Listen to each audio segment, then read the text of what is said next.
क्यों वो क्या दावा करना चाहते हैं कि ये जो कुछ भी मुगल सल्तनत के वक्त जो कुछ भी बना वो सब हमारा था, वो हम साथ में लेकर आए थे? नहीं साहब, वो हमारी जमीन थी, हमारी के जब कहने का मैं बोलना चाहता हूं, जो जा सकते आप तहकीकात नहीं कर सकते, आप खुदाई नहीं कर सकते, लोग खड़े हो जाते हैं।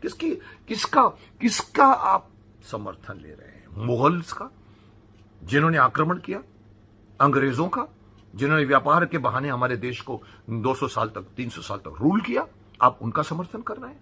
और हमारे यहाँ के देशवासी जो बेचारे गुलाम बने, पहले मुगल के बने, बाद में अंग्रेजों के बने, उसके लिए आपके मन में कोई सिंपथी नहीं? ज्ञानवापी मस्जिद है जो अब कंट्रोवर्सी में है, और ऑर्डर मिला है कि अंदर क्या है, लोग जानना चाहते कि अंदर क्या है, और अंदर देखने के लिए उन्हें दिया नहीं जा रहा है, और मुस्लिम विरोधी पक्ष ने उसका विरोध कर रहे हैं। कोर्ट में मामला गया है, लेकिन अल्टीमेटली कोर्ट ने ऑर्डर दिया है और वो लोग अंदर गए हैं, और आज कल में वो रिपोर्ट निकलेगी कि क्योंकि उसके बाहर मंदिर के बाहर में एक हमारे को शायद श्रृंगार देवी की मूर्ति मिल गई थी, तो उन्होंने कहा था कि इसके अंदर क्या है। जो आज एक रिसेंट मसला है, जो शुरुआत हुई थी बाबरी मस्जिद से, बहुत बड़े लेवल पे शुरू हुई थी, उसको तो 400 साल लगे थे, लेकिन आज धीरे धीरे आजकल जैसे आप देखते ताजमहल के बारे में भी ये बात फैलनी शुरू हुई कि ताजमहल नहीं, वो एक राजमहल था, दावे किए जा रहे हैं। एक सांसद ने तो, जयपुर की जो सांसद है, उन्होंने तो कहा था हमारे पास डॉक्यूमेंट्स हैं, वहां पर तो सिर्फ एक महल था हमारा, या आप कह सकते हैं कि एक बंगला टाइप था या बड़ा था, जिसको शाहजहां ने पसंद किया और खरीद लिया। अब ये बात सुनने में हमें आश्चर्य होता है कि अब तक हमने ये बात क्यों नहीं सुनी। और यही हमारे देश की बेडंबना है कि हमारे देश में अभी भी कई बातें हैं जो हम अब धीरे धीरे महसूस कर रहे हैं कि हमसे छिपा कर रखी गई है। इतिहास किसी और ने लिखा है, किन्हीं और ने लिखा है, किन्हीं और दृष्टिकोण से लिखा है, और हमारे इतिहास में जो चित्रण किया गया है हमारे देश का, चाहे वो मुगल्स के टाइम पर हो, चाहे वो हम ब्रिटिश के टाइम पर हो, गलत है। और ये बात अभी बहुत बड़े लेवल पर ये बात आ रही है कि इसकी जांच होनी चाहिए, और इसके लिए इतिहास को रीरिटर्न किया जाना चाहिए, फिर से लिखना चाहिए।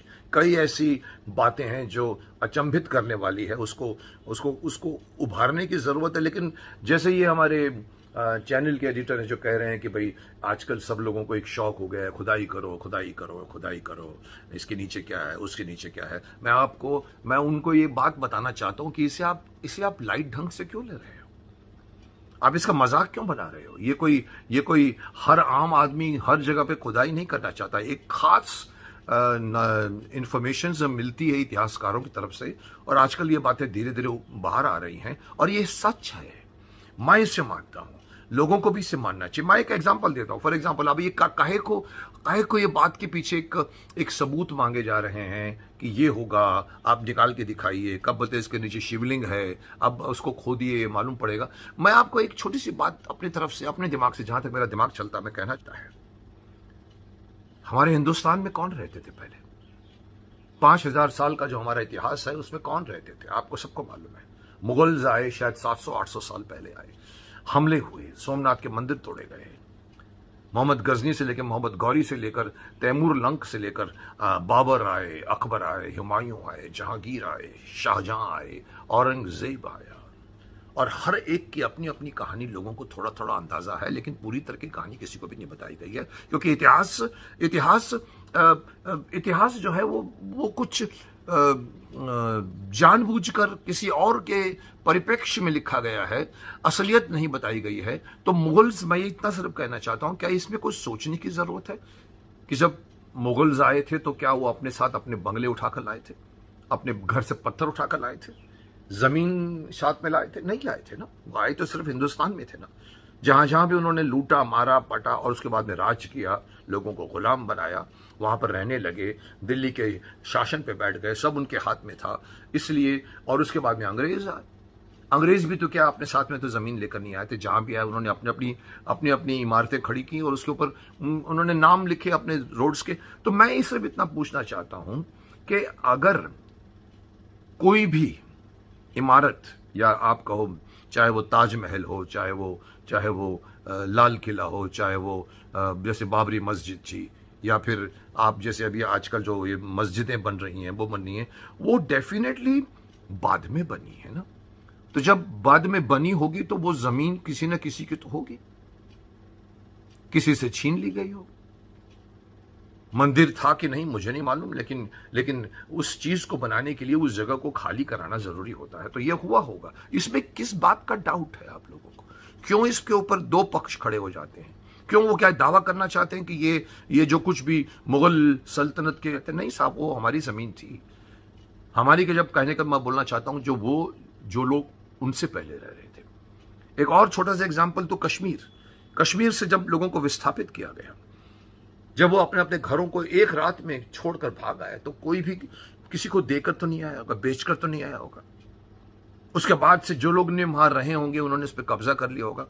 उनको कोई लीगली उनके डॉक्यूमेंट्स बनाकर, उनको तो जमीन नहीं होगी उनकी ना, उनको तो कब्जा कर लिया गया है। तो वो डेफिनेटली किसी और धर्म अलग है, रीति अलग है, रिवाज अलग है, तो डेफिनेटली उस घर को चेंज किया गया।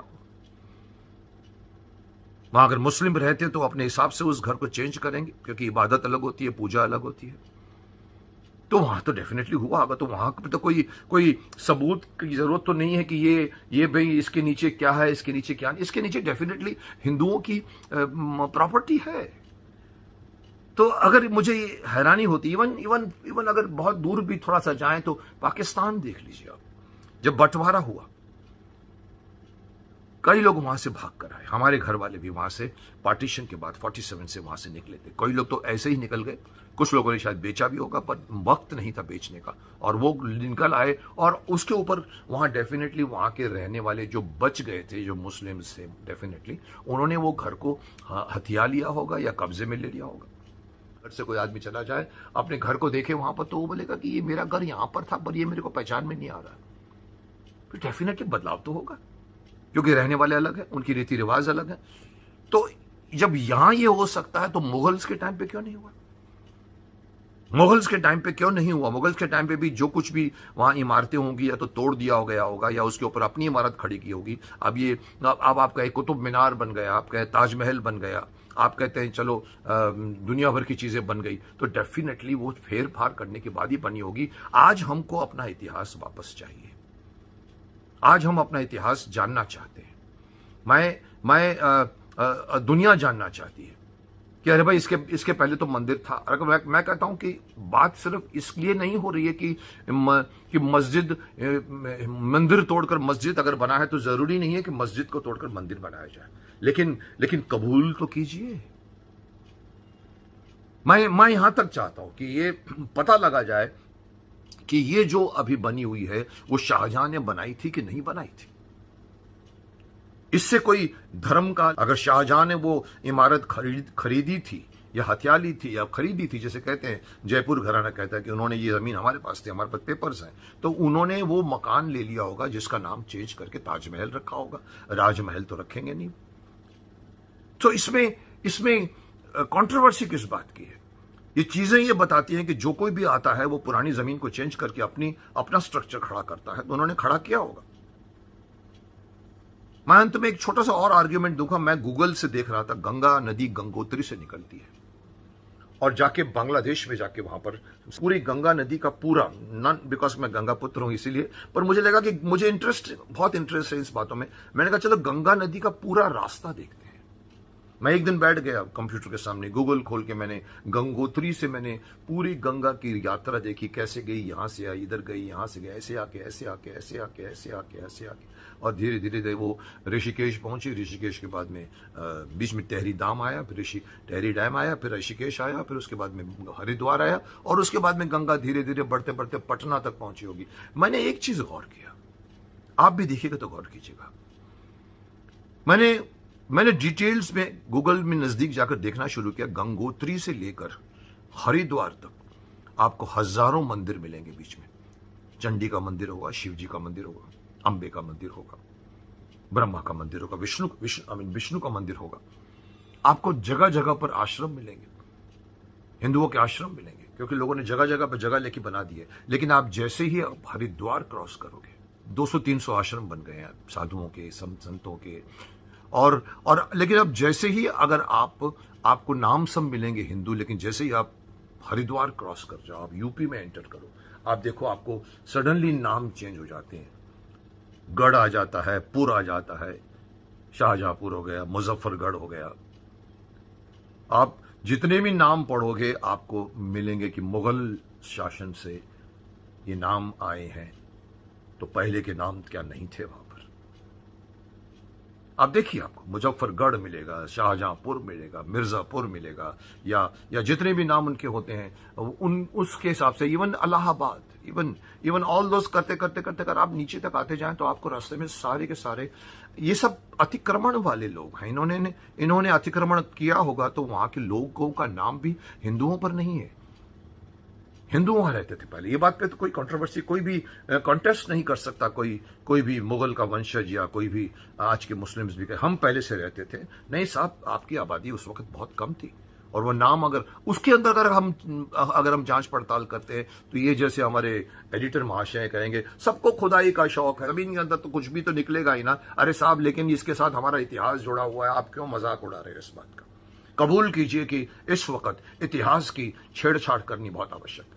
मुगलों ने लिखा है, मुगलों के टाइम से इमारतें बन गई हैं, चेंज कर दिया गया, मंदिर तोड़े गए हैं। ये कोई मना नहीं कर सकता कि मंदिर नहीं टूटे हैं। सोमनाथ का मंदिर देख लो, आप जिसका भी कोई मंदिर देखो, आपने कहीं ना कहीं पर तोड़े गए हैं। और ये ओपनली इतिहास ये तो इसको नहीं छुपा पाया, लेकिन काफी चीजें छुपा दी गई हैं। जैसे अगर ये सच है कि शाहजहां ने ताजमहल नहीं बनाया था, एक बहुत बड़ी कहानी बन गई है उसमें। अपनी बीवी मुमताज के लिए उसने एक ड्रीम हाउस बनाया उसकी याद में, और जब वो जितने भी कारीगर भी बने उनके हाथ काट दिए गए कि ताकि आगे जाकर वो इस तरह की चीजों का निर्माण न कर सके। हम मान के चले, हमने स्कूलों में पढ़ा है या हमने सुना है। शाहजहां के छोड़िए, अकबर, जोधा भाई का भी इतिहास किसी को संदेहप्रस्त हो गया है।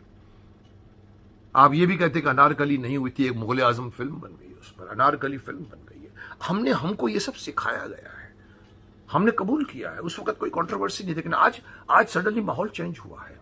लोग चाहते हैं कि भाई हम असलियत जानना चाहेंगे।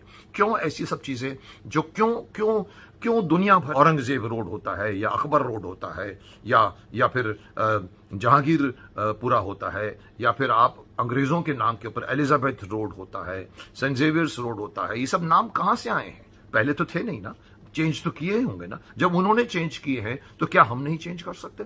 मैं सिर्फ इतना कहना चाहता हूं कि ये सारे के सारे बातों को मैं पहले भी कह चुका हूं। इनकी यादाश्त को जो हमें थोड़ा सा बुरा फील कराती है, उनको चेंज कर दो। मैं ये नहीं कहता हूं कि अगर एक मस्जिद बन गया तो मस्जिद को तोड़कर मंदिर बना दो, लेकिन उनको कबूल तो करवाओ कि यस, आपने ये बाद में बनाया है, आप बाद के वासी हैं, हम पहले वाले वासी थे। तो ये तो कबूल करो। कबूल करने को भी तैयार नहीं साहब, अंदर कुछ नहीं है, आप कुछ नहीं अंदर जा सकते, आप तहकीकात नहीं कर सकते, आप खुदाई नहीं कर सकते। लोग खड़े हो जाते हैं। किसका आप समर्थन ले रहे हैं? मुगल्स का, जिन्होंने आक्रमण किया, अंग्रेजों का, जिन्होंने व्यापार के बहाने हमारे देश को 200 साल तक 300 साल तक रूल किया, और हमारे यहाँ के देशवासी जो बेचारे गुलाम बने, पहले मुगल के बने, बाद में अंग्रेजों के बने, उसके लिए आपके मन में कोई सिंपैथी नहीं है? ये जो सारे कम्युनिस्ट माइंडेड, जो ल्यूटन्स जिसे कहा जाता है, ये हमारे हिंदू पक्षी, हमारे जो कुछ भी हमारा सनातन धर्म है, उसके खिलाफ सालों से बोलते चले आ रहे हैं। पिछले सरकार ने उनको अलाउ किया क्योंकि पिछली सरकार ब्रिटिश के रूल में रही थी, और बाद में जब उन्होंने इंडिपेंडेंस में लिया भी है, उसके पीछे भी बहुत कुछ छुपाया गया है। किस तरह से हमारा देश आजाद सडनली हो गया। नेहरू जी का और माउंटबेटन का क्या रिश्ता था, उनके बीच में कितने लेटर्स थे। वो लेटर्स को खोलो तो आपको मालूम पड़ेगा कि आजादी किस वक्त अचानक हमको 44 तक किसी को अंदाजा नहीं था, 47 में सडनली हमारे देश को आजाद कर दिया गया। So it was an arrangement, और वो अरेंजमेंट चली 60 साल तक, जिसमें क्रांतिकारियों को शहीदों का दर्जा देने से रोका गया। लोग कहते हैं कि इवन सुभाष चंद्र बोस भी इसलिए सामने नहीं आए थे। तो क्या वो चीज को बदलने की आवश्यकता नहीं है? हम आजाद मुल्क में रहते हैं, आजाद देश में की गुलामी को अभी भी अपने कंधों पर हमको क्यों लादना पड़ता है? क्योंकि सरकार चाहती है, सरकार के कुछ लोग चाहते हैं, कुछ इतिहासकार चाहते हैं, ल्यूटन्स चाहते हैं, कम्युनिस्ट लोग चाहते हैं, जो हमारे देश का नहीं है। कम्युनिज्म हमारे देश में नहीं है, पनपेगा भी नहीं और पनपना भी नहीं चाहिए।